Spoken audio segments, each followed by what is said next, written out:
What's up, everybody? Welcome back to another live stream of the Engadget Podcast. I'm Senior Editor Devendra Hardawar. Today I'm joined with our podcast producer, Ben Ellman. Hey, Ben. Hello. Nice to be here. Hello. We have kicked Sherlyn off for this episode. No. She is on vacation. So everybody tell her to relax. Don't bug her on Twitter. Hopefully she's just binging TV somewhere. But we've got a lot of fun stuff to talk about.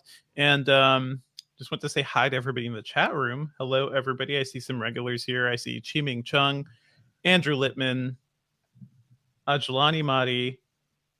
Cool people. Thank you all for joining us. And sorry, we're a little late today. I was about to read off your name. I was like, oh, I see Devendra Hardawar in the chat. I'm here. I'm absolutely here as well. We didn't have as much news to talk about this week, but we will be bringing Jess Condit on to talk about Meta and the metaverse and all that stuff that happened literally right after we recorded last week. So a little late, but I think it's good to have time to think about this stuff. How is everybody doing? Hello, Kenny Holland. And Gabriel and Ruin Dig and Jaime Avalos. Hello. And Sherlyn really works really, really hard when she's on. So it seems like this is both a good break for her, but also really necessary to keep from total burnout. Everybody use your vacation days, take some time off, take some, if you can't do a week, take some Fridays off. It's great.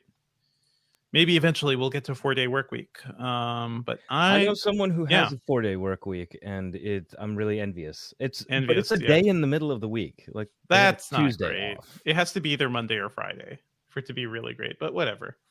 Happy Diwali, Crypto Palan Prashik. Just the stuff. We've got the Dran. Yeah, Andreas Partridge Rios. Oh, that's a very regal sounding name. So it's something about partridge in a last name. Partridge. Hello. Okay, I think we can kick things off. We're going to record a little out of order today because Jess Condit is in Arizona. So we usually let her, she wants to come on for a slightly later segment. So we will talk about the metaverse around 11 a.m.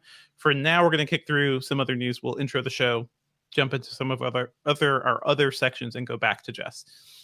Okay. I think we're good to go. Thank you for joining us, everybody. Yeah, give me a second to get this. Yeah. A note of this. So start when you're ready. Okay. I just saw a note about Forza 5 reviews from Just the Stuff. I'm like, I have not heard anything, and I need that game in my life right now. But yeah, we will talk about all that stuff. Okay, let's go in 3, 2, 1. What's up, everybody, and welcome back to the Engadget Podcast. I'm Senior Editor Devendra Hardawar, and today I'm joined by our podcast producer, Ben Ellman. Hey, Ben. Hello. Sherlyn is off this week, taking a well-deserved break. And everybody send her your well wishes. We will be talking about Meta and the metaverse, Facebook's branding redesign, the whole new internet that they're talking about, the sort of virtual reality internet. There's a lot of stuff going on there. And to talk about that is going to be Jess Condit, but she's going to be coming on a bit. Actually, I'm not going to do that. Yeah. Mm-hmm. We're going to be talking about Meta and the metaverse, Facebook's whole new redesign, and kind of this bold new vision of the internet they've been talking about for a while now. As always, go ahead. Okay. Go ahead. My big question is whether or not you can put out your house fire by changing your address, because that seems like something they're trying to do here. Absolutely. It's kind of fishy, isn't it? As always, if you're enjoying the Engadget Podcast, please be sure to subscribe to us on iTunes or your podcatcher of choice. Leave us a review on iTunes. And, if you're liking what we're doing, please drop us a line at podcast@engadget.com. Sorry, my phone just started ringing. It's still silent. Okay. Oh, yeah. My phone has been on silent for literal years. Forever. Just never have your ringers on, people. Okay.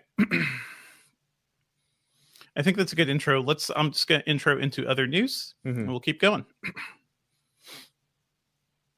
In other news, we've still got a couple more updates from Microsoft's Ignite conference. They were talking about more than just the metaverse. They announced Microsoft Loop, which is this new app that's going to be in Office applications. It is kind of hard to talk about. I don't know if you guys remember, we've talked about Fluid Framework, which is this idea Microsoft has been kind of pushing around, a way of de-atomizing the Office document. the idea is that eventually Office documents won't just be a Word file or a PowerPoint file or an Excel spreadsheet or something. It could be kind of a union of everything. And Fluid Framework is this idea where you could plop a table into an email or a Word document and then plop that same table into another document. And the fields and all the updates in that are synchronized across both documents. So it's a sort of like very interesting synchronized way of working together. Up until now, we've only seen parts of this in Office, in Outlook for the web, but now they're talking about Loop being this whole new way of bringing it to the next versions of Office. And it's basically that same idea of Fluid Framework. You're going to have Loop components, which Microsoft calls atomic units of productivity. And those can include anything from like a simple list to a Dynamics 365 project, which is like a huge database. How does this make you feel, Ben? Is your brain exploding when I'm talking about this? I don't know what atomic units of productivity mean. Well, the thing that I'm imagining is, you know how you have quote blocks in an email. Now you can just have an entire Word document in that quote block. You can click on it to open it, edit it, and then send it back. Is that anything similar to what they might be imagining? So I think the idea is take that idea of document and just like explode it, just supernova it, because where we're going, we won't need documents, okay? Because the idea is that you have these little bits of data that you can plug into many just different things. So say you have that email, you plug in a table, that same table is in a Word document, and whatever, somebody's adding some details into it from the email, somebody's adding some details into it from a Word document, it's all kind of fully synchronized. It kind of prevents duplicating work efforts and some people working on older data or something like that. It could be really useful for plugging in like spreadsheet entries too. But yeah, that's the basic idea. We don't know if any of this is going to work. So you've got these Loop components, which can be placed in many different Office documents. They're going to be Loop workspaces, which are going to be sort of like a long running document filled with these loops. So it could be anything. It could be like a futuristic looking document, which is just live tables, live spreadsheets, actual functioning databases. And they're also talking about this full thing. What's the way they put it? So how is this different from OLE? We have a comment from Andreas Partridge Rios in the chat saying that this used to be called object linking and embedding in the 80s, and everything is just iterations, man. What do you think about that? That's a good point. I do feel like hasn't WordPress and a lot of CMSs kind of gone in that loop now too, where if you're working on a WordPress, if you have a recent WordPress page, you get these like blocks of content and you're just like pasting blocks up and around different things. I feel like it's similar to that, but no, I don't have full experience with OLE. I do think now is probably a good time to think about like rethink the way we are considering Office documents and the way documents work. Word and everything and the basics of productivity software go back to the 80s and go back to like those basic word processing apps and things like VisiCalc, very, very basic concepts that we haven't really broken through in a very long time. So yeah, I could see Microsoft doing something to kind of play around with this differently. I think the least charitable way of looking at this is that this is just Google Wave all over again. And I think that was I was the just tech thinking crunch. about Google Wave like a couple of days ago. What about Google Wave? Very much cool. About that. Ahead of its time, I'd say. I think one of my first podcasts, I used Google Wave to like collaborate with a group of people and be like, hey, this is how we're going to do the flow of conversation and stuff. Wave was really cool. It was perhaps too ahead of its time. I think most people looked at that thing and were like, what do I do with this? So I can do multiple people writing in a document at the same time. And it's all like very fluid and like the conversation just flows a little differently. I think Wave was a tough nut to crack and people just didn't know what to do with it. Maybe now we've got slightly better, a better idea of like breaking down aspects of a document. Let me just round out how Loop works. So actually the thing I was talking about before, those are called Loop pages. Loop pages are where you see a bunch of your components, and Loop workspaces are going to be these like, I guess sort of like when you're looking at a Microsoft Teams or like a Slack grouping of documents or something, that's where you're going to be able to see all the components everybody in your team or office are working on as well. So I don't know. I don't know what this is going to look like. All I've seen are some videos and some animated GIFs from Microsoft. I haven't touched this stuff.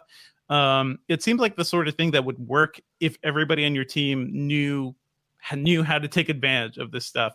But looking at how people barely understand Google Docs or like track changes, the more higher end features in any word processing document, I don't know. I don't know what any of this is going to lead to.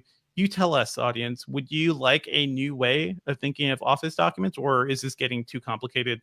Ben, like from your perspective, I don't know how often you deal with like just normal document stuff.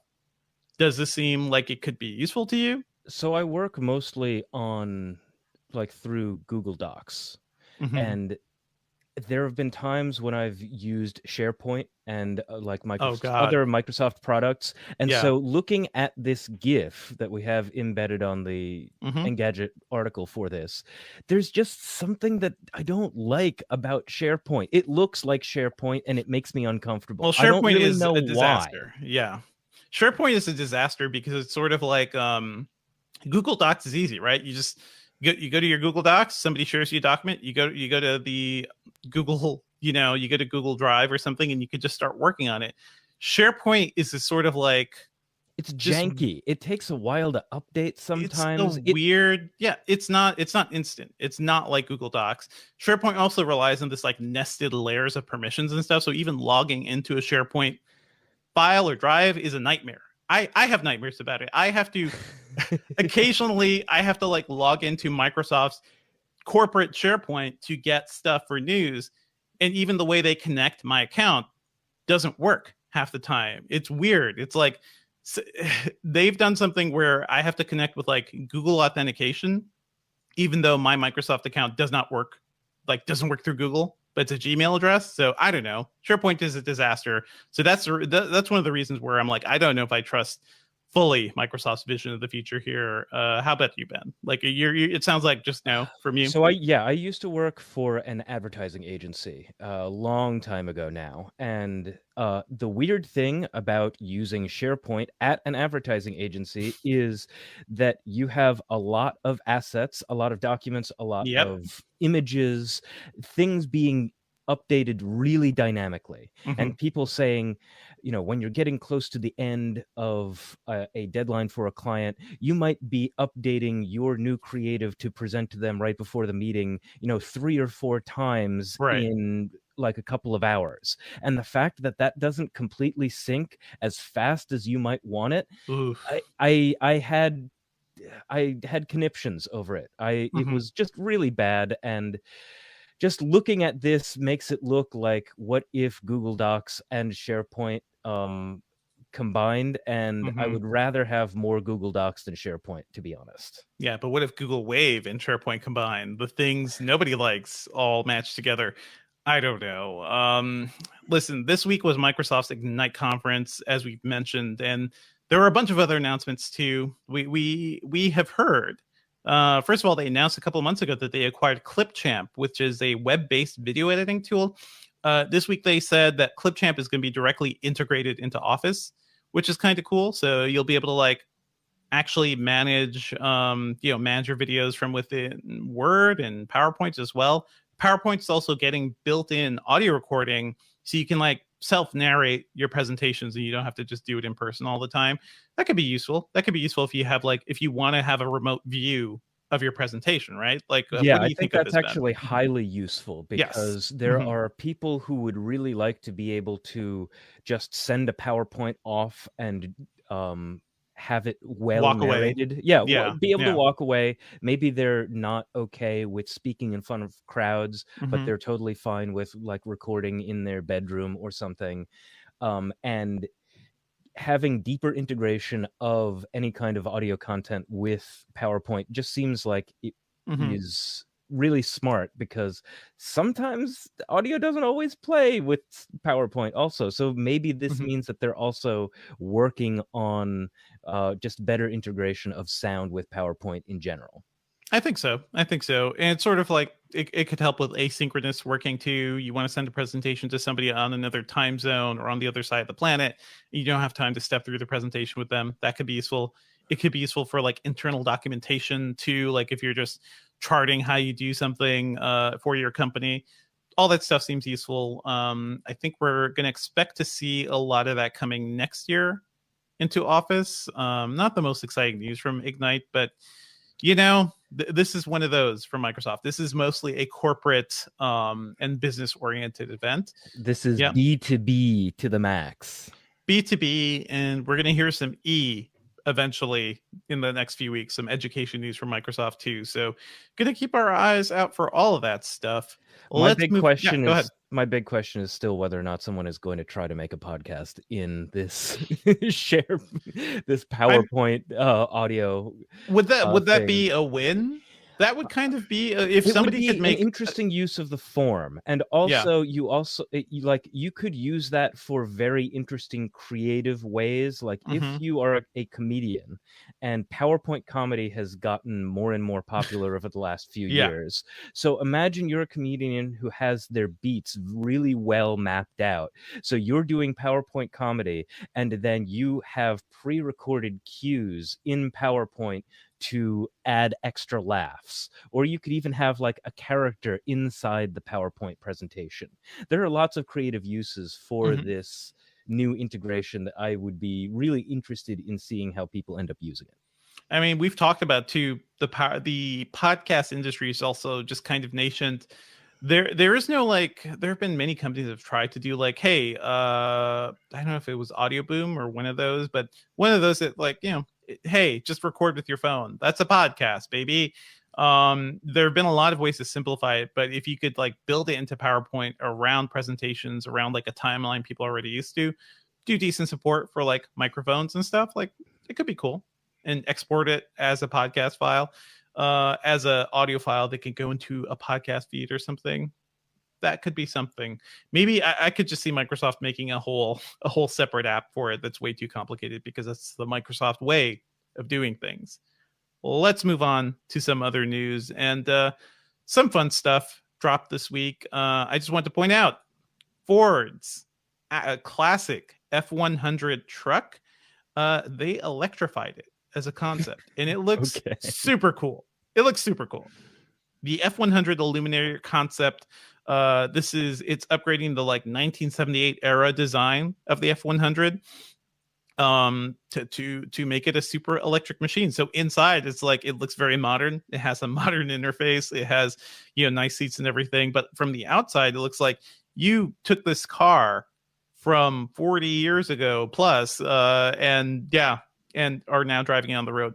Kind of a cool idea. What do you think of this, Ben? The interior looks like it could have been from Watchmen. Sure. You know how they did a really good job of having cars that kind of looked lived in and classic, but also like everything was electrified, because Dr. Manhattan like just brought us into a new era of cleaner energy. You're talking about HBO's Watchmen. Yeah. Yes, HBO's Watchmen.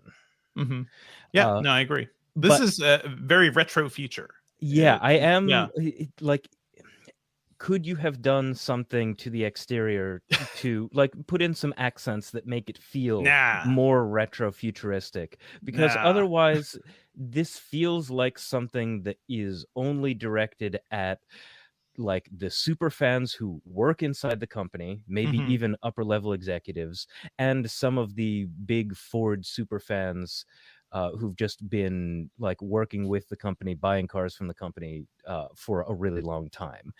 Does this catch the eye of anyone who is just like, oh yeah, it kind of looks like it's a jalopy, but it's electrified? I think it's a cool idea. Certainly, maybe nobody remembers this, but I was a big Knight Rider fan growing up as a kid, and I think it was 1991 or 92. There was the Knight Rider 2000 movie, and that was a weird thing. That was like weird sci-fi Minority Report like stuff going on in that movie. But one of the cool things they did that's always stuck with me is at some point Michael Knight shoved the brains of Kit into like a 1950s era car. So you have the smart car, you have the brains of Kit. in this really old looking jalopy thing, and it was always a cool idea. It certainly looked cooler than the weird like red boat car that they pitched as being the future kit in that movie. Mhm. I don't. Nobody has seen this. No, nobody remembers this thing exists. But if you have, if you have the Knight Rider DVDs, it was a special feature that they threw back on there. I think they could have done something to the headlights. Like they Mm. really doubled down on the headlights and the grille being exactly the same. And one of the things that is so iconic about a Tesla right now is the Mhm. fact that it doesn't have a front grille because it doesn't really need air intake You in gotta the have the same grill. place. You gotta have the grill. But You have the look. Yeah. I think they could have done something maybe with the headlights to make you say, "Wow, this is a different kind of car." Those are But it probably also has the LEDs. grill to make Mhm. you feel like, "Oh, Mhm. okay, it's the same, huge engine that needs a lot of airflow." Yeah, this I mean this picture is we're looking in daylight, but it's very easy for that to make that headlight be the shape you remember. But when you turn it on, it's just like a blazing bright LED, that has a really cool shape that looks different once it's powered up and electrified.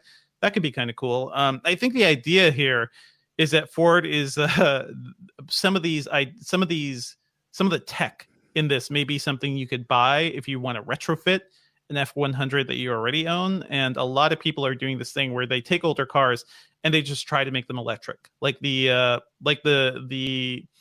granola nerds who were turning gas cars into like was it natural Biodiesel, yeah, like ten biodiesel. 10 years ago, it Yeah. was the same thing, but people were converting gas cars, especially like VW microbuses. Hmm. It was, more viable to do this with what is it, diesel engines than Yep. it was with anything else. And so Yep. like the old like VW cars, especially like bugs and microbuses, you could make them run on basically like old French fry oil or something. Absolutely. Now You I could guess get people are doing it used stuff.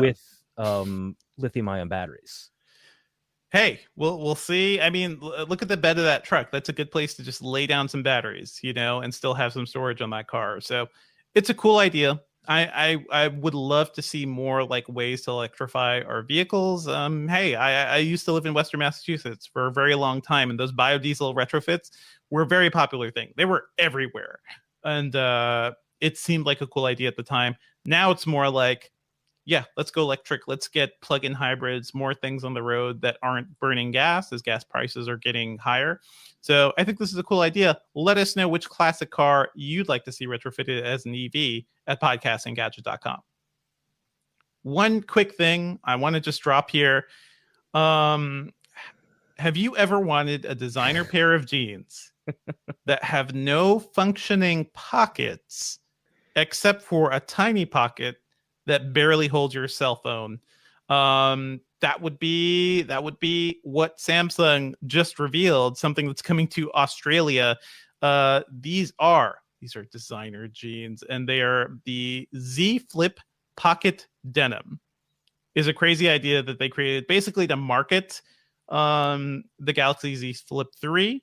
They're jeans. They're fancy jeans, but in true Samsung fashion, I think they're like ultimately very impractical and not the sort of thing anybody's looking for. Would you want to buy a pair of these dumb jeans, Ben? No, absolutely not. Although like this is one of the thicker phones. Am I correct in Well, that? it's the Z Flip 3, so it's not the Z Fold. It's not the Oh, one that kind okay. of folds Yes, thin. that's This is right. one's a That's right. little chunky when it's kind of tall and it flips in half. So it's when it's closed, it's a little chunkier, sure, and it has a little pocket right above your knee, just to pop in that flipped Galaxy phone. It's still sticking out a little. This would not be a great idea if you lived in New York or something. It's basically saying "steal me," right? Yeah, and where is it? Is it okay, so it's on the front of the jeans, right? Yep. Yep. Sure. And it's designed to make sure that the phone like pokes out a little bit. Yep. I can only imagine the meetings that they had, because there was probably like the first version of it was probably, oh, and it fits perfectly inside your jeans and it won't fall out. And someone said, yes, but can you see that this is the pocket specifically for the Z Flip excuse me, let's start that again. Can you see that this is the pocket specifically for our illustrious Z Flip phone? And so they went back to the drawing board and they had to make the pocket a little bit shorter so it could poke out just that much. Okay. I don't know. It's a thing. These are kind of a press stunt, but there are 450 pairs. They're going to be real, and they could be yours if you buy them, I believe, only in Australia. But if you pay $14.99 Australian dollars, or around $1,112 in the US, entirely you get the phones, too much money for a you'll pair get the of phone jeans. and the jeans, and the phones actually sell for around $1,000. So it's actually a deal on useless phones, on useless jeans. The phone is the $1,000. Yes. Okay, that's you're just paying slightly more to get these jeans that can only hold the phone. Okay, so you're actually paying the normal amount for the Z Flip, the normal amount for a relatively designer pair of jeans in the neighborhood of $100-something. I've never bought $100 jeans. I feel like I don't know, that was the thing for a while in New York, and certainly more expensive than that. But yeah, if that's vaguely affordable to you, this isn't a bad deal. You'll be the only one in your block with Z jeans. All I said that this was a normal amount for designer jeans. I didn't say whether or not I wanted to pay anything for them. And before we finish talking about this, I absolutely need to say the very easy thing, which is that women are still asking for pockets, and now phone has a pocket of its own. Phone has a pocket. On the other hand, that means that a women's pair of these jeans will finally have at least one pocket deep enough to hold at least 95 to 97% of their phone, which is better than some female pockets right now. For sure. I think they may have stitched the back pocket closed too, which is the place where a lot of people hold their phones as well. So why do you do that? Why? You sit on your I guess people don't know. People, if you don't have front pockets, all over you have to put your phone. Yeah. Back pockets are DLC. Back pockets. Back pockets are DLC. Yes. I was thinking, okay, like people outside of like New York and big cities, anywhere like outside of really good public transit, still sit a lot because they're still like driving around in cars. I don't get why you would put it in your back. Even people on the subway. And actually, it's a thing I got really good at in New York, because I would be like standing around and I got my like situational awareness New Yorker sense going, right? I'm like, okay, tourist over here, shady person by the door. I don't know, so there's something going on. And I would see people with like their phones just like sticking out of their back pocket, just like saying, steal me, for the person by the door to just like take it and run. And then I would see the person by the door kind of like inch up towards this person. So I normally get the person who has the phone, I get their attention. I'm like, watch out for your phone. And then they're like, oh, and the person by the door just runs away. So it's a thing. Watch out for back pocket phone stuff, people. And don't buy phone cases with wallets. Oh my God. That's another thing. Bad for New York, bad for cities. Any other thoughts on these Samsung jeans? Yeah, I got a quick tote, actually. You'd think that when they do an update, they also do a patch. God damn it. That's our video producer, Julio. Thank you for the comedy. Julio. Okay, can you... we can cut there. Yeah, can you... I think we can... I'll swip back around. So live audience, Jess is here. I'm going to intro Jess. Hello, Jess. I cannot hear you, but you're probably muted. Great. Yes, are you recording locally in yada yada? Yes. And we're going to be talking about the Facebook metaverse stuff too soon, people watching. And we're bringing Jess on. I hope you all enjoyed Gene Chats. We are about to talk about Facebook metaverse. So the people who are talking about, like, I came here to hear about Meta, well, you're here at the exactly right time. We just wanted to have one of our experts, let's say tech prognosticator, informed by informed by reading and writing a lot of science fiction. We're probably going to end up talking a lot about Neil Stephenson in the next 20 or so minutes. Stevenson, yeah. Stevenson. Snow Crash. Let me just throw a link. I see your piece, Jess. Let me just throw a link of this to the show notes. That's cool. We're good to go. You're sounding good, Jess. Cool.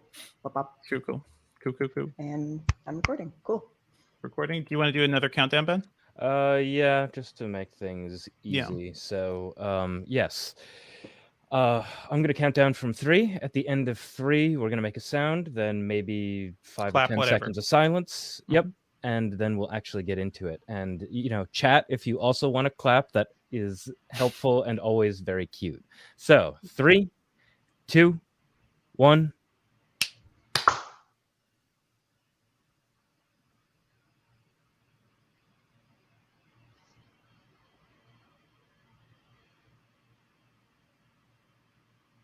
Okay, we're figured out.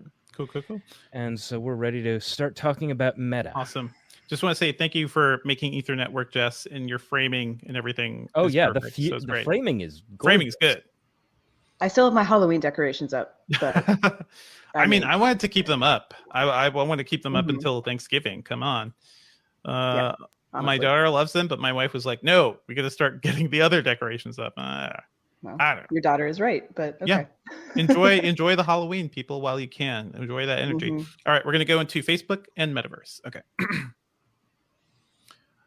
Now on to our big story of the week. Probably the biggest story of last week, actually, was Facebook renaming itself as Meta and really emphasizing that it's focusing on the metaverse, whatever that is. We'll explain that in a bit. Joining me to talk about that is Engadget senior editor Jessica Condit. Hey, Jess, how's it going? Hello. Good to be I know here. you've been thinking. I know you've been thinking about the metaverse, or at least for the past 2 years, because I remember your piece that you wrote in 2019. If Facebook owns reality, it'll be impossible to opt out. What was your first thought after Facebook announced this and showed us their pitch for the metaverse? Right. So I had actually forgotten that I'd written that piece. That was 2019. You sent As me we that, do. and I was like, As we oh, do. yeah. It's really easy to write something and be like, oh, what? That was a hot take. take.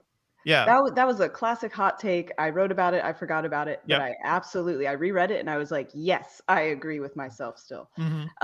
Because honestly, when I was watching the metaverse presentation last week, I was having the same feelings, especially when Facebook started talking about exploring history. And Facebook is going to recreate history for people to walk around in. That to me was just a complete encapsulation of the fears that I have when it comes to Facebook literally building reality. We already have in this country and others an issue with presenting history the way it happened.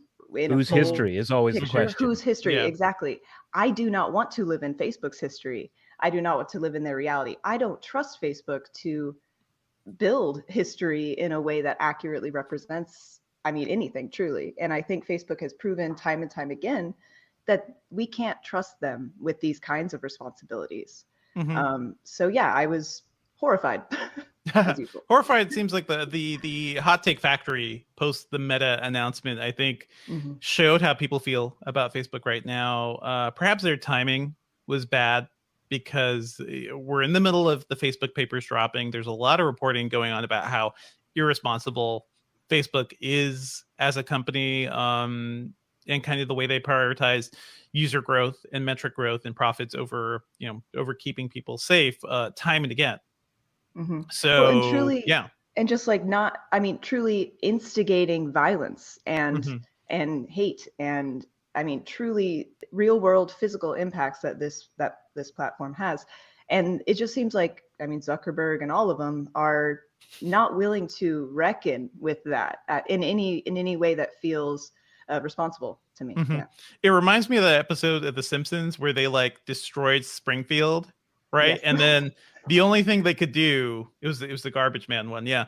The only thing they could do was pick up Springfield and just move it 10 miles down the road because it's too hard to fix things. It's easier to move on to whatever the new thing is. And it is funny. Let me give you guys a little context here. Before Facebook announced this stuff, I sat down for a press briefing with like Zuckerberg and some of the people, and they pitched this idea of the metaverse, right? And it was interesting. Like at that point, Zuckerberg was saying, we don't want to own the metaverse. We don't want to be our thing. And I think looking at the presentation from the name change day and everything, like looking at that Connect presentation, it just seemed like they want to build this playground for everybody to escape to, even though that's like exactly the opposite of what they were pitching to us before too. It's kind of both ways, but let's talk about like, so what is the metaverse, right? Do you have a sense of like what Facebook's metaverse is, Jess, or should I just dive into like what I think at this point? I mean, you go for it, because like, so the article we're looking at now, Dan's article, what even is the metaverse? That was my question after the presentation. What even is it? So yeah, Devinder, why don't you explain it to me, please? Sure. Like I'm two. If you saw the Zuckerberg presentation, you would think like the metaverse is this thing where you're in VR all the time and you're hanging out with your friends and you go to parties and you're surfing in VR and doing stuff. And maybe it'll be that eventually. But at its core, the idea of the metaverse is sort of like an embodied internet that you could jump in and out of, you can experience on multiple devices. You're maybe a little more connected to it than you are now, you know, with a smartphone or with a PC. The easiest way of thinking of like what the metaverse could be, and I think this is actually going to happen, is just like whatever is going to happen following the mobile internet. You know, think of how much our lives changed post 2007, after the iPhone, after like smartphones became a thing, after cell phone networks got really, really fast and allowed us to do a lot of things. Our lives have fundamentally been reshaped in the past 10 plus years. You know, you try to tell somebody about the way we live technologically now, somebody in 2006, it would seem like a fantasy, right? You mean you have supercomputers in your pockets and your internet is fast enough to like stream high quality, better than HD video and things like games, that. And games, like, yeah. And you could do things remotely. But on the other hand, we also had a significant amount of buildup and momentum toward the moment of the smartphone changing everything. We did, personal communication. There was a strive toward being more connected and more available to people more often, with beepers and then like the huge brick phones. That wasn't a strive. Like here's the thing. Like I was there. Everybody. We were all there. Those of us on the podcast, we were there. It was very limited, wasn't it? It was limited, but it was something that people wanted. Do people? Is there a general desire for VR or a general desire for metaverse right now? I think. Well, I don't think so. I don't. Going back to like what the smartphone era was, though. Could you predict? Could you predict that pretty much everybody on the planet would want a screen in their pocket? Looking at the state of like cell phones as they were pre-2005, or the state of beepers, they all felt like jokes, right? We just made fun of them because, and Bluetooth earpieces and stuff. We made fun of them because it was new tech and it was like destabilizing our reality. Now everybody has AirPods. You know, everybody has basically wireless earbuds too. So it's hard to look to the future based on what we know so far. Even like outside of hardware, if we look at apps, TikTok, try explaining TikTok to my high school somebody in 2010. It wouldn't compute. And it's more that I think Facebook has the market power to thrust this onto the public. And that's the scary part, is they actually have the resources to make something like this happen. For sure. I think there is a next step after the internet. You know, like there is a next space where we congregate and where life happens, because right now it's the internet, but it will not be this all the time. So I think it's smart of these companies to be building things like a metaverse. And yes, we don't understand it now, but we will. We didn't understand the internet in the 90s. Like that's the thing. And to me, that was always the most fun, right? Like I was in anime and video game chat rooms and we were just dicking around and we didn't know, like, and one day I saw an animated GIF and it changed my life forever. You know, like stuff just happened and people experiment with things. I was building web pages with, you know, really dorky aliases and stuff. That experimenting led to, I think, was much more exciting than the sort of like corporatized internet we have right now, where we're dominated by Facebook and Google and Apple and Microsoft, honestly. But to your point, Ben, you raise a good point. Do you think everybody's going to want to be in VR? I don't. But I also don't think that's going to be the only way the metaverse exists. So that's I mean, the people broader were point. similarly a buzz when Google Glass first came out. I remember having some very in-depth conversations with people on Reddit. Like I think I was probably in the middle of college or something, like talking with people about before Reddit really exploded in the way that it did. And people were like, this is going to be the next big thing. This is going to be the next smartphone. And then it wasn't. But because it never... I don't think that people like... Nobody I don't wanted know it. if we're... Yeah. Nobody wanted yeah. it, and I still don't know if people want such a pervasive thing that takes you away. Yes, people spend a ton of time on their phones. If you're on any kind of public transit or in any area where people might be waiting, people are always looking at their phones, but it's something that you can break out of relatively easily. You can look up, you can stand up and, go to the, when you're finally called into the doctor's office or when you're finally going to get on your train. I think it's significantly different with the current way that VR works. No one is going to bring their Oculus headset outside of their home. But we're not talking about just VR. Like we've talked about AR, we've talked about augmented reality. But it doesn't seem like AR is quite there yet either, because I mean, but you could see how it could be pretty soon. That's the thing. Relatively soon. Yeah. Truly, it's hard to take 10-year bets with a lot of this tech, because we often have big technological leaps that nobody expected, right? I think a lot of what Apple did with the iPhone was like just bringing together a lot of things already happening, but doing it in a way that was different and unique and wasn't just following like, building a smartphone that was owned by carriers and that the carriers determined everything. There are these big shifts that end up happening. To your point, Ben, I hear you. I think you're absolutely right. And Google Glass especially, you have to look at these things like how much do people hate it? How much is the public revulsion against this thing versus how useful it is for some people? And Google Glass was just not there. And that's why it like died so early. Yeah. And we were just like, no, but go ahead, Jess. Well, I think it's also less about what do consumers want. It's more about what advertisers want. I mean, this is what Facebook's all about. Like, yeah, it has the users, it has our data. So it's now on the second stage, which is just using it and selling it and creating a place where people can make money. So like if brands, this is the scary part to me. That's the thing. Facebook is a big brand. They can partner with big brands. And it's exactly the opposite of what you described, Dev, with the birth of the internet, where it felt freeform. It felt like everyone was kind of figuring it out. And these big names have spawned from that. And now those companies, those organizations are going to be the ones putting together this new system. There's always a bit of that. It's a capitalistic society. I understand we're all ruled by our overlords that way. But this is a very specific way where we can see it being built, and we can see these companies that I truly don't trust. I don't think a lot of other people trust, and like trying to do this. And that's what worries me. It's not about what we want. It's about what advertisers want. It's about what makes money. And they absolutely scary. And that is the thing that might end up sinking it, at least in the near term. I think that the idea of like connecting with people via VR chat and everything else, that is absolutely going to become a thing. But it may be that Facebook is the first mover drawn by advertisers. And then when you take your first tiny steps into Facebook's metaverse, if it feels like advertisers are already living there and it doesn't feel like a new world where, at least for a little while, users really rule and they can make whatever they want and they can do absolutely insane things, and then eventually companies come and start doing something with it, it won't work.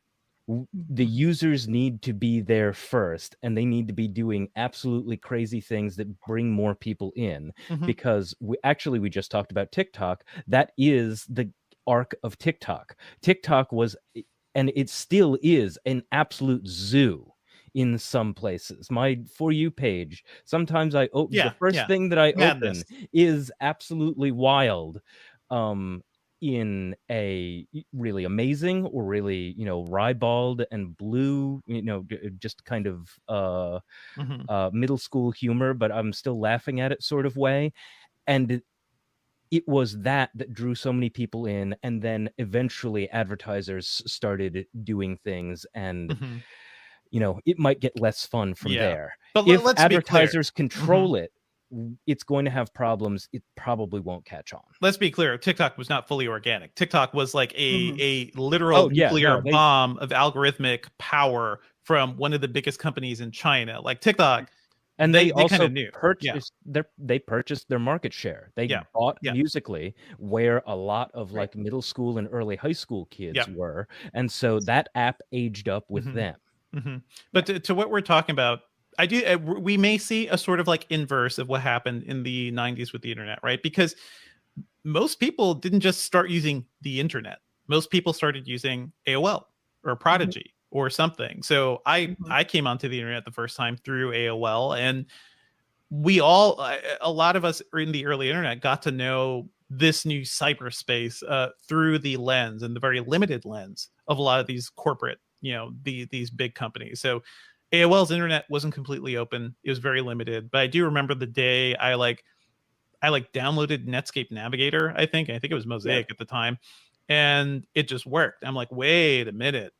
I don't have to deal with AOL's crappy web browser. I could just like go here and do something else entirely. I feel like we're getting to that point, right? Like Facebook and Microsoft, as we'll talk about, and Google, certainly, like all these companies are going to want to start building around the metaverse as the next stage of the internet. And that makes complete sense. I just hope that we get the world where there's a certain level of freedom too, because the internet of the 90s only existed because of government research projects and academics, working together to build something that was very collaborative. Now we're not going to have that level of support, right? Now it's just all corporate. There is no like decentralized internet. I hope you're saying that we do something. You hope that we get the world that we wish for, but how unlikely is that? Jess, do you want to tell us about Snow Crash? Please. Well, okay. I actually real fast, like when you were talking about like this democratized space where you can build this metaverse yourself, almost all I could think of was gaming. And I think that gaming is a place where we see creators coming together, building universes, collaborating, all that stuff. There's a lot of especially like Epic Games is pushing a lot of like open source and just like please use our tools situations. I mean, Minecraft right now like that is a great example. Minecraft and Fortnite, but yeah. So it's just like I see a lot of that coming from gaming, but again, bunch of big corporations, bunch of billion-dollar corporations running things. I don't know. It's a little better than Facebook, but Snow Crash. Snow Crash is bad. Did you see Neil Stephenson's tweet where he was like, I have nothing to do with Meta. This was not me. Yes, they stole my word, but that was the name. Like, well, also, it's like, by the way, Neil Stephenson was a creative partner for like a basically a huge flop of a company for Magic Leap. He was like chief creative officer. That company earned hundreds of millions of in funding and flopped, and is sort of like trying to revive itself, but even Neil Stephenson like couldn't help but cash in on the eventual like metaverse apocalypse, basically. Yeah, of course. But the thing that I think a lot of people find disconcerting about the parallels between Facebook and its obligations to advertisers, its obligations to make money, and the world that we saw in Snow Crash is that the idea, the dream of a second life electronically should remove some of the inequities of meat space, so to speak.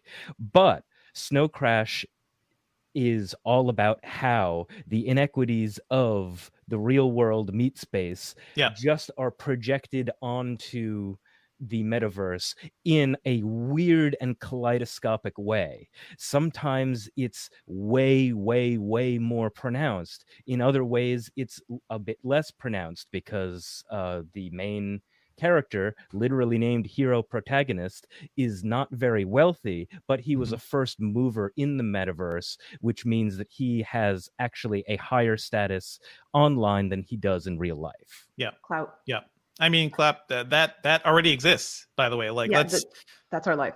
That's where we live right now. You look at Twitter influencers or YouTube influencers or Instagram influencers or anybody, it's just kind of like that. I think, here's the thing, the metaverse is not going to be one thing. We are slowly just dipping, like we're getting in there. It is like the ocean ahead of us, and we are like taking steps through the sand to get there. There's going to be so much to talk about, but yeah. I wish it wasn't called the metaverse.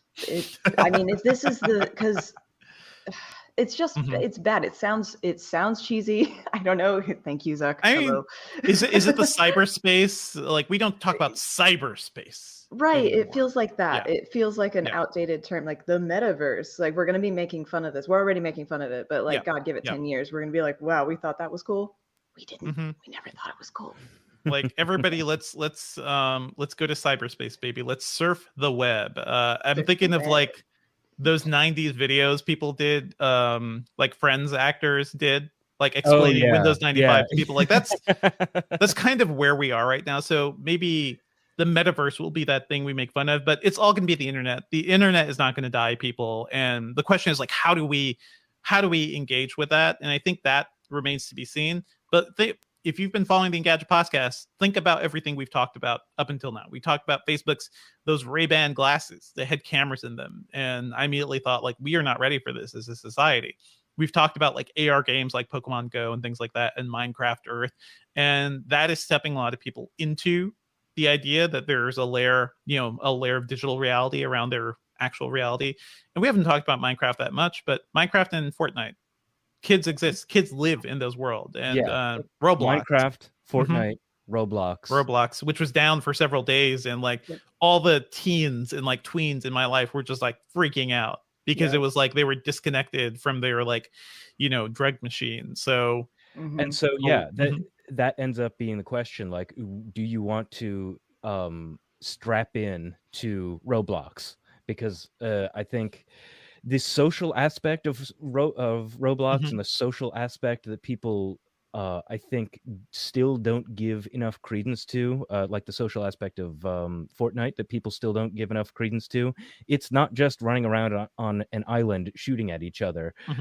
It is a way for people to hang out, and it's a way of, like, I think that there are middle school lunch tables, but in Fortnite, especially during the pandemic. There were, you would see little groups of kids like in fields and wonder why, like, there's one just sitting alone, and that's basically the internet equivalent of eating lunch in the bathroom or eating lunch in the library. Hey, listen, all this stuff, it is all about people and how we communicate. So if we're talking about the future of the internet, like, that's the thing we got to go to. I will say the thing I find most frightening about Facebook's pitch so far is they're like, we're just building the virtual economy, man. You're just going to we just want to sell you the stuff for your avatars, which will follow you around the world. I feel like that stuff is superfluous, but look at the app economy. Look at like how much people spending a couple bucks on apps in a, for their phones. It has basically become a towering influence. Could you imagine like, I don't know if it's glasses, if it's somehow through your smartwatch, if it's your phone, but walking around and seeing digital artifacts on people and being able to, it's like, gosh, that's such a big economy in games, is just like, accessories and microtransactions like that. People that's are huge. saying that could be a future for NFTs. Oh, absolutely. Absolutely. And I see that. It's hard to make fun of the metaverse talk now when like people are literally frothing at the mouth and throwing millions of dollars at JPEGs, so everything's messed up, guys. We don't know. We cannot predict this future. I will say, if I could have like a cool Gundam, like AR thing trailing me, or like the cool, I think of like how Phantasy Star Online let you like equip your armor and just look like super cool and have like digital wings behind you or something. Like, I would do that. That would be fun. So before we finish up with this conversation, let's hit another couple of news points, which includes that the Oculus brand is going away. What do we think about that? Very sad. It's a shame. I think like Palmer Luckey doesn't care. Palmer Luckey is rich and giving. No one money cares to about Palmer Republicans. Luckey. Well, Palmer Lucky's Yeah. out there trying to stop illegal immigrants. Good job, Palmer Lucky. Cute. But yeah, Oculus is one Another of the few... person I don't want building my future, by the way. Just saying, they're all exactly. All right. So it's kind of a good thing that the Oculus brand is going away, just because it's still tied to Palmer Lucky. But just in using this stuff and knowing the VR community, Oculus has a lot of goodwill as a brand that Facebook never did. It also seems like the rebrand to Meta is kind of a way of running away from, you don't want a Facebook account on your VR headset? We're so sorry. Next year, you'll just use a Meta account.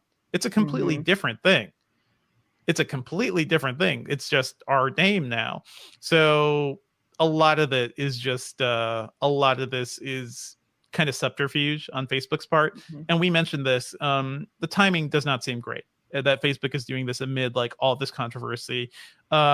From talking to people at Facebook, it sounds like they've been talking about the metaverse for years. Like this was a pitch that was coming down the line. I think the specific timing wasn't great, especially when like the company hasn't fully responded to a lot of the reporting from the Facebook paper. So we'll be keeping on all this stuff. I just think it's worth like seeing where the internet is going. And Facebook is not the only person talking about this, or not the only company talking about this. This week, Microsoft also held its second Ignite conference for the year. It's kind of a developer conference for them, and also something for the corporate space. And they also talked a lot about the metaverse. And this is also something Microsoft has been referring to for years. Like that's what HoloLens is. HoloLens is letting you see a layer of digital stuff on top of the real world. I think Microsoft was really smart to push HoloLens into more of a corporate thing right now. So HoloLens has actually been a big success. You don't see anybody walking around with it like on the street, but in certain businesses, in places where people need to like repair an airplane, engine or something, like really highly technical fields, people use HoloLens as a way to like say, oh, this is how these components could connect together. Or they use it as a way to like video chat with a colleague that's remote, who's like looking up stuff from a manual so they can help that person on the field. So HoloLens has been a big success in the metaverse, but so far that metaverse has been entirely corporate and just not exactly something people even know about. Well, I think that's the way to do it though, honestly. Like that, this is smart. This is a way to test the technology, get it into real world situations. And I mean, I think commercial customers are the only ones that can kind of afford the tech to really push that, to really hit what HoloLens is trying to do. $1,000 headsets, it's a lot of money. So it makes sense to target that audience. Yep. Earlier this year too, I talked about something called Microsoft Mesh. This is a thing. It's like a holographic platform for having meetings with coworkers and stuff. And to demo it, they sent me a HoloLens I sat down, and in my home office here, several other journalists and Microsoft representatives just appeared, and there were holographs in my living space. I was able to like turn and hear them. It was very like natural and organic. I thought that was really cool. We didn't hear anything much about that platform until this week when they announced Mesh for Teams, which is also sort of like getting that idea into Microsoft Teams, which is an app people already use. So with Mesh for Teams, you'll be able to create a 3D avatar and have that pop up in video chats, which could be useful for those days when you just don't want to turn on your camera. That's all of us. Like I'm tired of turning on my camera, but also it's kind of rude sometimes, or maybe it feels like you're not engaged with the conversation if you have your video off. This is a way to kind of circumvent that.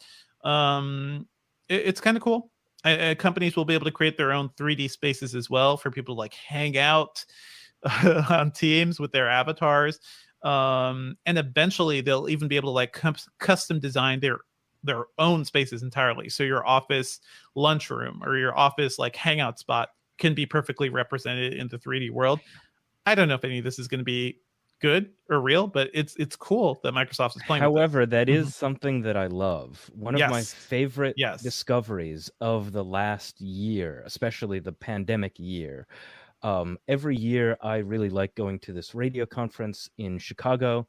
We weren't able to do it because, especially like radio people are very, kind and gentle folks. So they're like, oh, if even one person gets sick, we would feel really bad.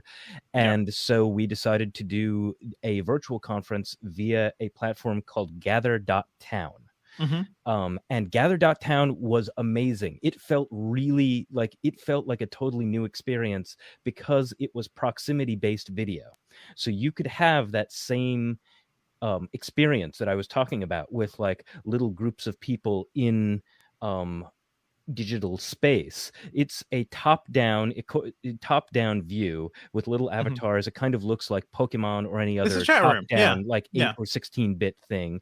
But you only have access to other people's video feeds. They only have access to your feeds if you get close enough to them. And you have can like also a conversation bubble. Yes, and you can also edit how large your bubble is. So if you really want to talk to anyone who might be passing by, you can make your radius really, really big, or you have the option to make it, only slightly bigger than your little avatar. And then also you can like sit at little tables.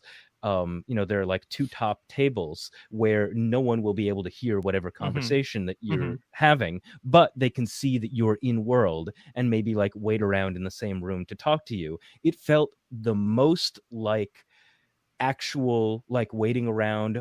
I hope I can catch this person's attention for a couple seconds at a conference. Notice me, senpai. Well, no, but in the good way, in the there's my friend. Let me catch their attention before they go off and do it's something like being else. in a real party, like that whole awkwardness of it. You know what? I didn't know how much I missed that awkwardness. Yes. So maybe that's the note that we can end on. There are ways to make VR and socializing via digital spaces feel real and feel authentic to people. We are whether or not we want and whether or not we want advertisers to control that is a whole other question. Yeah. So I think a lot of us are just rejecting the idea of the Facebook metaverse, TM, but the idea of the metaverse, the idea of a more connected internet. I've talked about doing Sundance in VR this year and doing South by Southwest, and both of those were like really intriguing experiences where I could walk around and like kind of experience things almost like I was there. I could go talk to people. There's good and bad to it. Sundance was really cool, and I had like a great social experience with people. South by was really sad and lonely, I think, because there was kind of like nobody there. So again, just like real life, I think like it is very to feel, you can even feel alone in a virtual space. And I think you're going to get some of that, but we are social creatures. The rise of social media comes about because we have to keep talking and engaging with each other. So something is going to happen around the metaverse. This is not just like a pipe dream. It may not be the CG demo that Facebook has, made over this past week, but it's going to be something interesting, and it's going to connect us in whole new different ways. Hopefully, we'll still be around to talk with you guys about all that stuff because we have a lot to learn as a society when it comes to technology and how it affects us. So yeah, I'm looking forward to it, but I'm also like terrified of like where a lot of this is going to lead us. Any parting thoughts, Jess? I love all the avatars on our screen right now. Love them. Yeah, good job. Good work, everyone. No, I mean, it feels like this is Facebook laying the groundwork for what it wants to be the future of, how it makes money. That's fine. I hope that other companies, other smaller developers, other groups can take that idea and turn it into some place that I actually want to hang out in and do things with it that are, because it is an intriguing idea. This is where we're going. Like Facebook sees that, and that's fine. I just don't want to hang out in the metaverse. But I would hang out with people in a different digital space than we currently have. So yeah, I don't trust Facebook. The end. The end. I think that's the conclusion for a lot of people. We'll be following all this stuff. Jess, where can people find you on the internet these days? Twitter @JessCondit and Instagram JessLCondit. And Engadget too. Keep an eye on all your so much stuff. Thank you, Jess, for joining us. Thanks, guys. Do you want to stick around for a Q&A? We could do a brief, because people seem to be really active in the chat, and you could just keep your recording going. So chat, I apologize. Usually I've been able to take a look at what's Yep. going on while people are talking, but I was also talking, so I wasn't Ben is able in to... episode this week. Yes, Yeah. I am in episode. I'm wired in to use the social network speak. So I did remember seeing something from right before we started this segment asking Jess, did you get a Pixel 6? Oh, not yet. My friend has one though, and I was playing with it the other day. So I'm a step closer. Okay, Cool. so how do you feel about actually using the phone with that big notch? People talk about the iPhone notch, the iPhone 10 notch, now the MacBook Pro notch. But what about this thing? Because that seems You mean the camera, the back camera? The notch? back, the the back bump? camera. Yeah. Yes, the back That's a camera bump, not a notch. Okay, That's a excuse bump. me. But like people dunked on the Apple notch a lot Mhm. for very valid and kind of silly reasons Yeah. at the same time. But this thing is a physical bump. Tell us more about that. I didn't mind it because it comes. You put the case You on don't it, see and it's it. flat. Yeah. It's yeah. flat. It's just a Okay, phone. all right. So Yeah. it It's fine. requires a case, is what you're saying. Well, when you get a case that works with the phone, it evens out the bump. But even without it, it's not like I just kind of saw it without the case on, so I didn't really wonder, play around with it, but it didn't bother me. Yeah. I think, Ben, this comes from you have not experienced a phone that has like a severe camera like module. So you see one of those, you get used to them. They're annoying. No, like yeah, the I've been iPhones have had them. I've been a unquestioning iPhone boy for a while. Yeah, but like the SEs, right? You're an SE boy. Yes. I so mean, not like the if you had an iPhone 10 or 10R or 10 11. Oh right? yeah, like, yeah. Then No, you get not the even square. not even like the camera bay with the like 3 different lenses. I like a good camera, so I'm all about give me a bump, but as long as the camera works, I'm happy. Yeah. As long as it still fits in my pocket, that's the main thing. Well, no phones fit in my pockets. We've been over this, lady pockets. Oh boy. Seeing lots of good content or lots of good like responses from the comments or from the chat. Thank you, folks. I did see Max Zabel asks, have we seen the Carmack Q&A held in the virtual environment? I didn't do the virtual thing with him, but I love listening to John Carmack talk at Facebook Connect. Used to be Oculus Connect, because they give him an hour, and John Carmack, one of the smartest people, on the planet, I think, just going on and on about the future of tech and like what he sees of where things are going, and also like honestly shitting a little on like decisions Facebook has made, which is always fun to see, because they can't rein him in. He's John Carmack. So it's really interesting. I'd say go back. I think they put a replay of that up somewhere. The idea that Facebook has talked about is like they have some new headsets coming, some really like high end stuff. It sounds like different projects in the works. It sounds cool. They've been talking about eye tracking for a while. They showed off another version of did you see this, Jess? The live face tracking looks freaky as hell.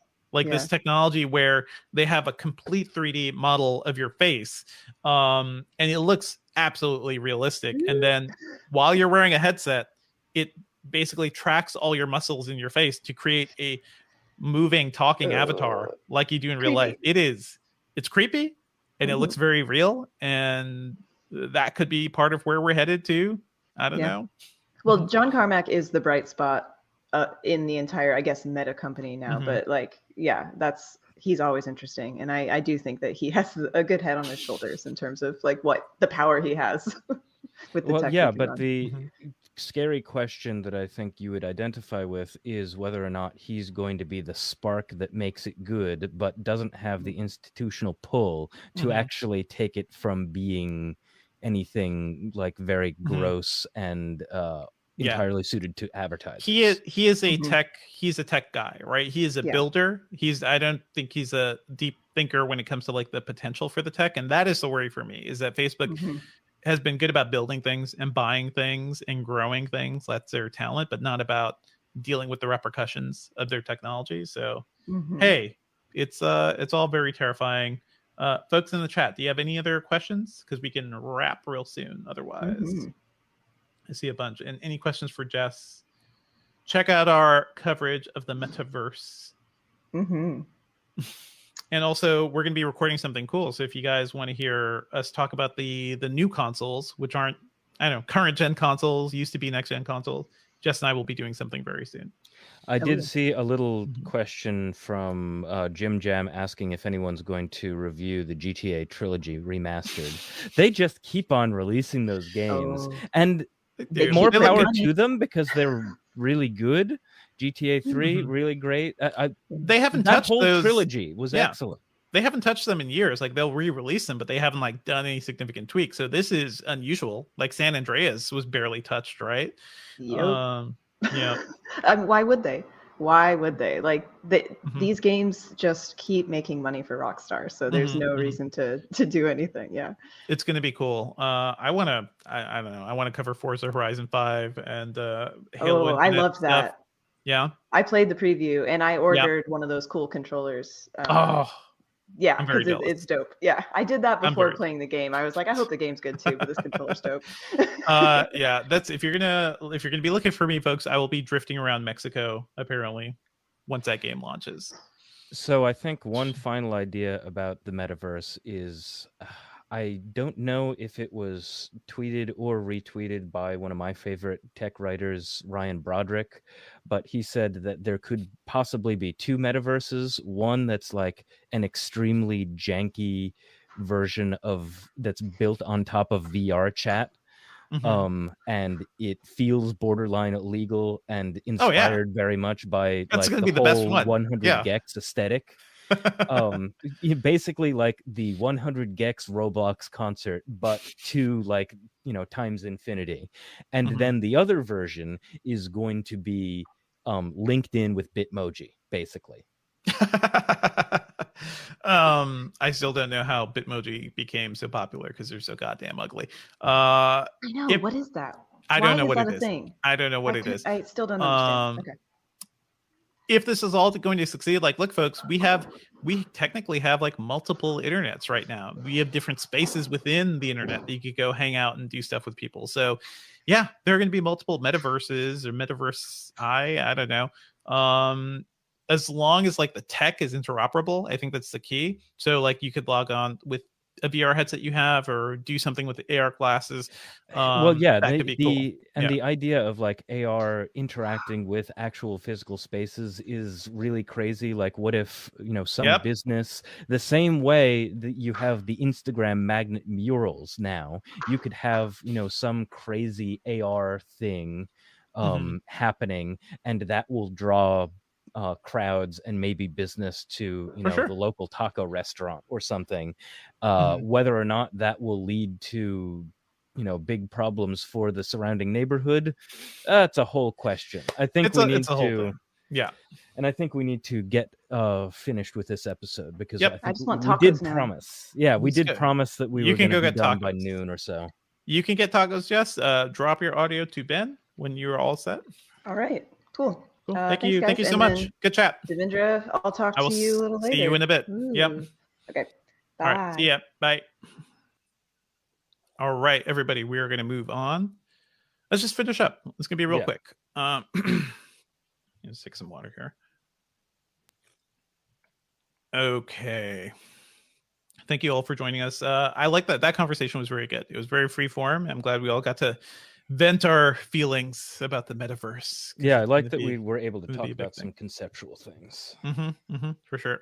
Okay, let's move on to what we're working on. It's really just me this week. I am testing out the Amazon Glow, that child tablet video calling device with like activities. It's a cool thing. I'm testing out with my daughter.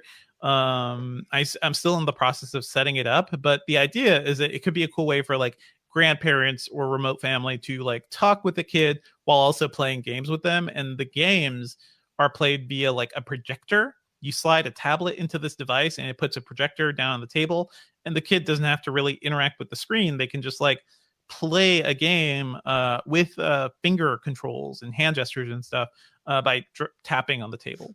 It looks really cool. I'm looking forward to like seeing how that works, and there are also like competing devices I'll be looking at. So stay tuned for all of that stuff. Here's an important question about the. Okay. Here's an important question.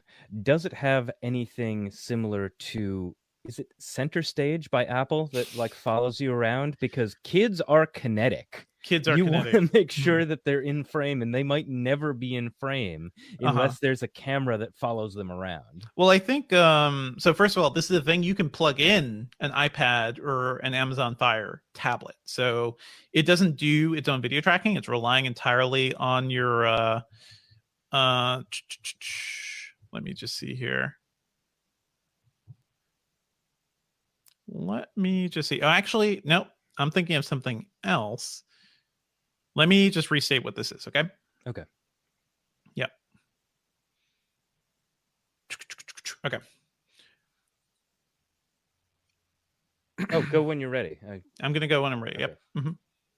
So this week I'm testing out Amazon Glow, which is a very unique device. So previously we have seen these sort of like kid tablet projector things where you would slide in a tablet and just like, you know, a projector will spit an image down on a table and the kid can play with that and use the tablet together, usually for video conferencing or something like that. What Amazon did, and this is where I got a little confused as I was like covering some of this stuff, they've released a device that just has it all kind of combined. So the Glow has an 8-inch LCD screen. It spits out a 19-inch touch sensitive space and a kid can play with that. It works together with I believe iPad and Android app. So somebody on the receiving end will have a tablet that they can interact with a kid. And it's a cool idea. I know, Ben, you were talking with me before. You were wondering if it has something like Center Stage to basically center a kid and keep them in view. Because kids never stop moving. That's why. I don't know. I don't know if it does that. I think the idea, as from when I've talked about it with Amazon, the idea is that having an activity space right in front of the camera is the thing that's keeping them there. And judging from what I've seen with my daughter, like you give her something to play with, like Legos or Play-Doh, she will just sit there and be there for hours happily. So I think that's the key here. We will see if that works at all. But Ben, I believe you had something you want to talk about for a pop culture pick. Please illuminate us. Okay, so I listen to lots of different kinds of music, but my real home base, the thing that got me through middle school and high school, is like really heavy rhythmic, like heavily textured and rhythmic music that makes you want to punch holes in walls.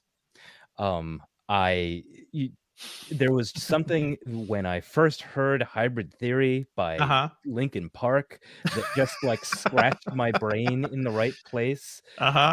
Just hearing someone scream their head off into a microphone, I was like, I am never going to stop listening to this. In the last few years, I've like taken a sabbatical from that. Not listened to nearly as much metal.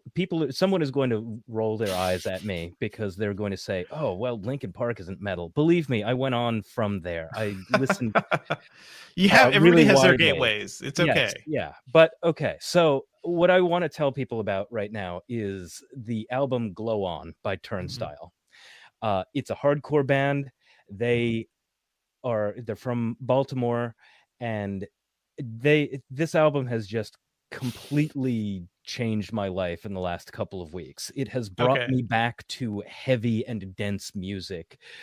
Let's keep in mind, this is a hardcore album, so these are not completely screamed vocals. It's more like heavy yelling and sometimes singing, and the singing is what is considered a step forward for the genre. I feel like, Ben, this is a good spot for you during the podcast to maybe just drop in a little clip, but please watch the volume before you freak out all of our listeners. Like at a quarter volume, you could give us a track. Okay, so you should definitely listen to Blackout. That's probably the second track on the album. I think it's the second track on the album.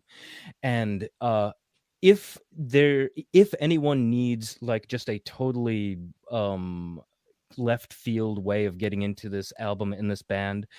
It feels like basically every song on this album could be in Tony Hawk's Pro Skater. Okay. It's really excellent. Go back and listen to their album before this, Time and Space from 2018.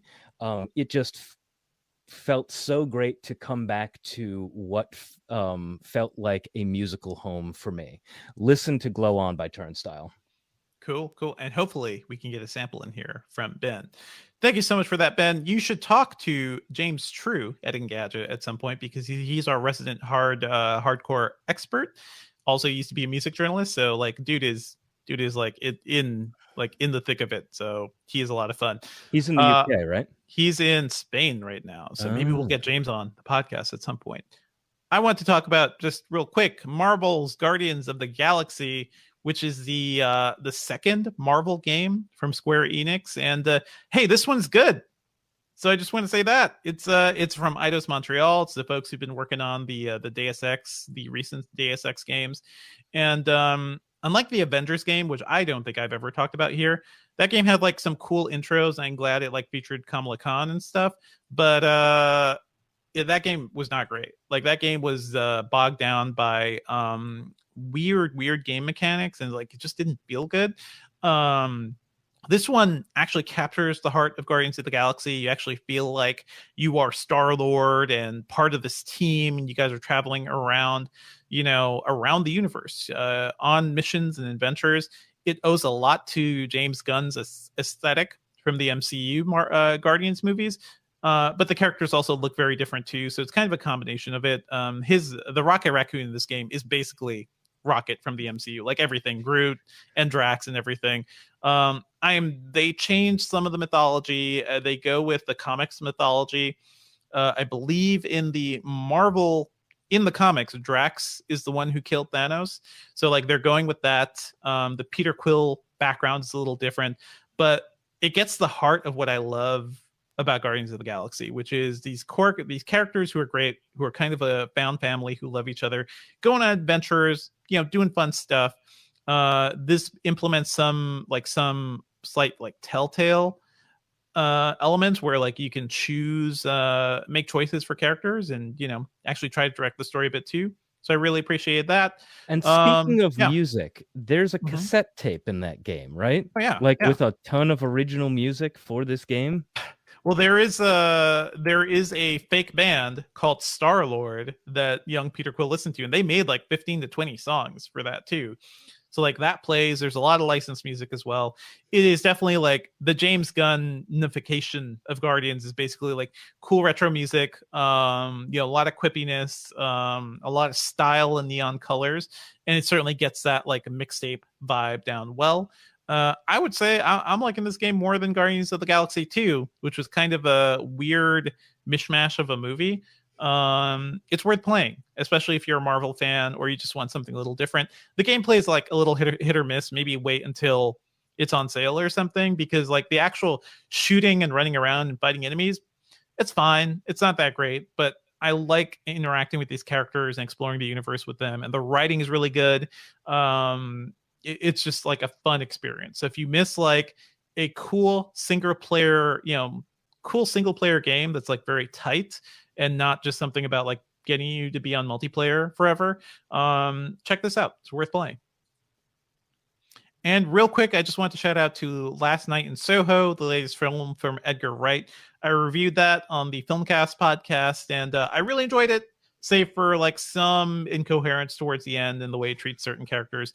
It's an Edgar Wright movie. It is gorgeous to look at. It has an incredible soundtrack, and there's stuff in here, like certain sequences that just feel miraculous in terms of how he shot them and how he got them. So it's definitely worth a watch. If you can safely see it in theaters, it is definitely worth it, but it'll probably be on video on demand too. So I think it's worth checking out. Any interest in this, Ben? You said that the end didn't make sense. No. And the follow-up that I forgot to ask is, there are a lot of movies that don't make sense by the end, but they're enough of a vibe that you don't care. The vibe is that good. The case here? The vibe is very good. I like the vibe. There are things I wish they had not done at the end. Like certain parts in the last act just don't make sense. And then the ending, I understand, is just not great for some of those characters. But hey, check out my full review at the Filmcast, and you can hear what I think about it there. All right, I'm just going to bring us in for a landing. Okay. Thank you for joining us, folks. We're probably not going to do Q&A after. We gotta wrap and do stuff. Thanks for joining us for this episode, folks. Our theme music is by game composer Dale North. Our outro music is by our very own managing editor, Terrence O'Brien. The podcast is produced by Ben Ellman. You can find me online at Devindra on Twitter. Where can people find you, Ben? You can find me on Twitter at HeyBellman, but I gotta admit, I'm not on there so much anymore because it's bad for my brain. I mean, Twitter, social media is bad for your brain, people. Take breaks. You can email us at podcast@engadget.com. Leave us a review on iTunes and subscribe on anything that gets podcasts, including Spotify. Thanks, folks. We are out.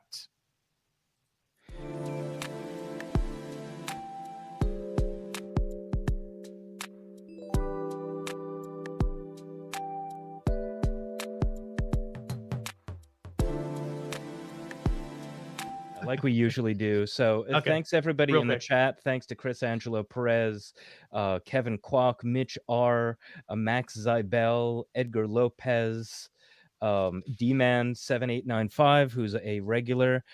And Hello. This stream comes to you via our video team, which is led by Kyle Mock with Julio Barrientos and Luke Brooks. But again, it's powered by everyone in the chat. If you liked listening to this, if you like this stream, rate us on iTunes. You know better than the average person how much our lives are controlled by algorithms. It helps out more than you think. We'll see you next week. Thanks, folks.